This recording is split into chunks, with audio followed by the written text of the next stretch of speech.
ایک دن ایک بندہ مجھے کہنے لگا آپ علماء دیوبند جو ہو نا، علماء احناف جو ہو، آپ لوگوں کو قرآن اور حدیث کے نام پہ اپنی باتیں بتاتے ہو۔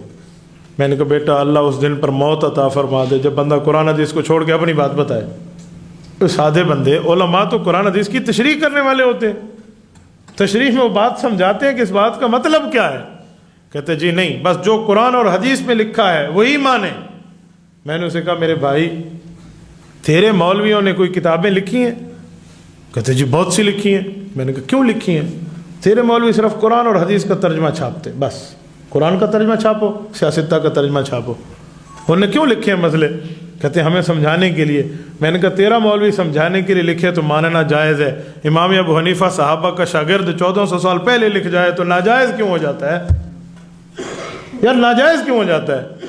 تو امام اعظم ابو حنیفہ رحمہ اللہ جب آئے، انہوں نے ان جیسی احادیث کو لے کر بنیاد بنائی اور قرآن اور حدیث میں چھپے ہوئے مسئلوں کو نکال نکال کے لکھنا شروع کر دیا، اور ایسے لکھ کر گئے امام اعظم ابو حنیفہ۔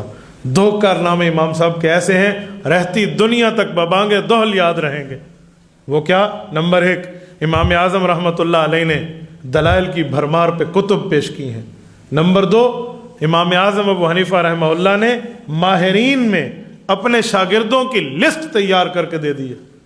40 فقہا کی وہ جماعت جس میں کبھی کم ہوتے کبھی زیادہ ہو جاتے، یہ وہ بندے تھے جو 40 تک موجود رہتے، جو مسائل پر بحث کرتے، ایک مسئلے کی ترتیب بنتی، ہاں اسے قرآن حدیث سے ملا کے دیکھو، ترتیب دے کر دیکھو، اگر کہیں ٹکراؤ ہے تو چھوڑ دو، کئی دنوں تک بحث ہوتی، اور ان میں بیٹھنے والا عام بندہ نہ ہوتا، ان میں بیٹھنے والا عافیہ بن یزید ہوتا۔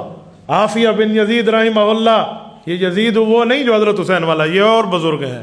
عافیہ وہ بزرگ ہیں جس کو لغت عرب کا حافظ کہا جاتا ہے۔ ان میں بیٹھنے والا یعقوب بن ابراہیم، جسے امام قاضی ابو یوسف کہتے ہیں، جو فتاوی صحابہ، آثار صحابہ کا حافظ ہوا کرتا تھا۔ ان میں بیٹھنے والا امام محمد بن حسن الشیبانی ہے، جس کو اللہ رب العزت نے وہ علوم عطا فرمائے کہ امام شافعی جیسا محدث کہتا ہے کہ میں نے اس سے ابو حنیفہ کے ان علوموں کو جا کر پڑھا ہے جسے اونٹوں کا لشکر اٹھا کر لے جائے۔ ان میں بیٹھنے والا ظفر ابن حذیل ہوتا تھا، جس کا نکاح امام اعظم ابو حنیفہ نے پڑھایا تو فرمایا ھذا علم من اعلام المسلمین، یہ مسلمانوں کی قیادت میں سے ایک قائد کا نکاح پڑھا رہا ہوں۔ ان بیٹھنے والوں میں ایک حسن ابن زیاد ہوتے۔ یہ وہ وقت ہیں جو حسن ابن زیاد کا فتویٰ لوگ یوں لیتے جیسے آج لوگ ہیروں کے پیچھے بھاگتے ہیں، سونے کے پیچھے بھاگتے ہیں۔ ان بیٹھنے والوں میں عبداللہ بن مبارک ہوتے۔ عبداللہ بن مبارک ہوا امیر المؤمنین فی الحدیث، جیسے خلافت کا امیر المؤمنین ہوتا ہے، یہ حدیث کا امیر المؤمنین ہے۔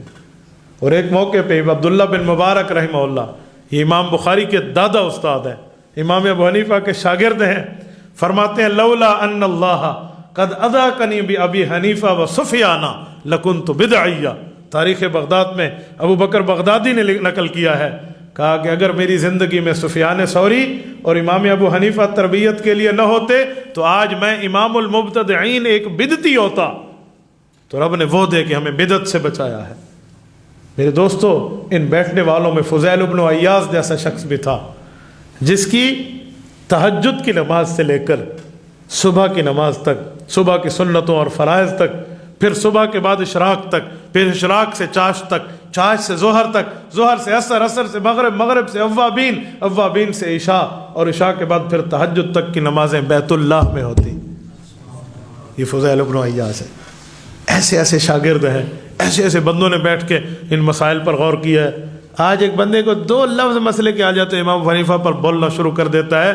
میں حیران ہوں، اپنی علمی حیثیت بندہ دیکھے، اپنی قد اور کاٹ دیکھے، کہاں بکھر اور کہاں سکھر، کتھا گٹا تے کتھا بھر بٹا، اور ہم امام اعظم ابو حنیفہ رحمہ اللہ پر بات کرنا شروع کر دیں۔ وہ اتنے ماہرین نے اس مسئلے کو چیک کیا ہے۔